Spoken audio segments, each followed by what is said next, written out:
नमस्कार, मैं Uday Shankar. News bioscope में आप सबों का स्वागत है। जेबीकेएसएस और आज के दिनों में वो जेएलकेएम जो पार्टी बन चुकी है वो अचानक से विवादों में आ गई। विवादों में इस वजह से आ गई क्योंकि जयराम महतो ने एक पत्र जारी करके अपने ही अल्पसंख्यक मोर्चा के जिलाध्यक्ष रिजवान अंसारी को उनके पद से हटा दिया है। बताया जा रहा है कि अवैध वसूली की शिकायतें आ रही थी और जेबीकेएसएस के कुछ नेता ट्रैक्टर चालकों और ट्रक चालकों से वसूली कर रहे थे, जिसके बाद ट्रक चालकों और ट्रैक्टर चालकों ने उन नेताओं की पिटाई कर दी थी। और इसी मामले को लेकर बढ़ते विवाद के बाद जब ये बातें जयराम महतो तक पहुंची तब उन्होंने ये एक्शन लिया है। इस तरह की सूचना सामने आ रही है। हमारे साथ मदन है। मदन, देखिए, इस तरह की बातें अक्सर आ रही थी कि जेबीकेएसएस के नाम पर कुछ लोग वसूली कर रहे हैं और आज जयराम महतो ने जो किया है उससे इस बात की पुष्टि होती नजर आ रही है। देखिए, एक बड़ा कदम जरूर है। जिस तरह से अब कुछ ही महीनों के बाद झारखंड में चुनाव होने हैं और एक अपनी छवि बनाने की कोशिश जयराम महतो ये कर रहे हैं कि भ्रष्टाचार के खिलाफ उनकी आवाज़ जो है वो बुलंद होंगे, क्योंकि सत्ता पक्ष हो या विपक्ष हो उन पर वो लगातार हमला करते रहते हैं। तो ऐसे में ये जो एक फैसला है वो जरूर मायने रखता है, क्योंकि ये जो केंद्रीय अध्यक्ष हैं अल्पसंख्यक मोर्चा के अकील अख्तर उर्फ रिजवान, अब उन्हें जो है फिलहाल पद से मुक्त कर दिया गया है और 7 सदस्यीय जांच कमेटी बैठाई गई है कि जो आरोप उन पर लग रहा है उसकी जांच होगी और जब चीजें सामने निकल कर आएगी तब फिर कार्रवाई की जाएगी। लेकिन सबसे बड़ी बात है कि जिस तरह से ये चीजें सामने आई है कि अवैध वसूली किया जा रहा है, तो ये आरोप लगातार सामने आते हैं, तो अब एक्शन में आना पड़ता है मजबूरन। और हाल के दिनों में अगर आप देखें तो ये जो जयराम महतो की पार्टी है उसमें कई तरह के विवाद सामने आए थे। कई नेता जो उनके साथ हाथ कदम से कदम मिलाकर चल रहे थे, उन्होंने उनके खिलाफ एक ऊंची आवाज उठाई थी।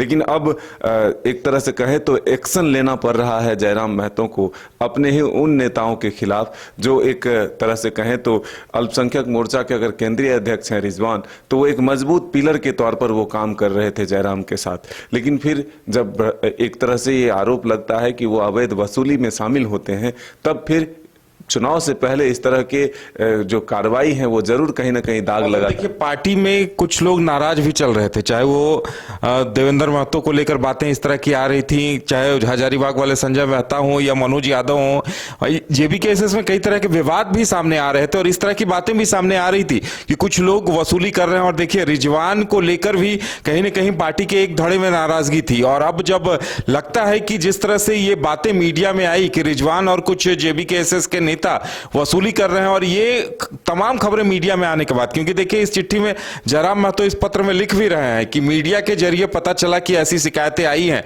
और जांच कमेटी बनाई गई है। बिल्कुल, देखिए, वो अभी सोर्स मीडिया को ही बता रहे हैं और जांच कमेटी 7 सदस्यीय बनाई गई है। फिलहाल उनको पद से मुक्त कर दिया गया है और अगला अध्यक्ष कौन होगा इसकी जानकारी जो है वो बाद में जयराम महतो के द्वारा दिया जाएगा।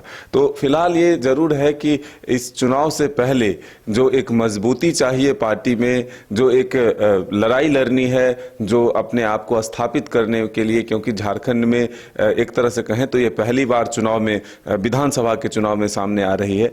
पहली बार लोकसभा के चुनाव लड़े, परिणाम कुछ बहुत बेहतर नहीं हुए। मतलब इस तरह से कि एक जीत का जो आंकड़ा होता है वो हाथ नहीं लगा, नंबर्स नहीं मिले, वोट प्रतिशत जरूर हासिल हुए पहली बार जो लड़ाई लड़े हैं इसमें। लेकिन अब विधानसभा चुनाव से पहले अगर इस तरह के दाग पार्टी के कार्यकर्ता और नेता पर लगना शुरू हो जाए तो फिर कहीं ना कहीं नुकसान का सामना करना पड़ सकता है। जो और दलों के नेताओं पर लगता है कि अवैध वसूली में जो है वो लगे हुए हैं, कई बार जो है पार्टी को एक्शन लेकर के उन्हें निलंबित करना पड़ता है, पार्टी से निष्कासित करना पड़ता है। तो फिर उसी राह पर अगर जयराम की भी पार्टी चलती है तो जो भ्रष्टाचार के खिलाफ आवाज उठा रहे हैं उसमें कहीं ना कहीं आपको कमजोर होना पड़ेगा और वो मजबूती नहीं रहेगी, लोग आप पर उतना विश्वास नहीं करेंगे।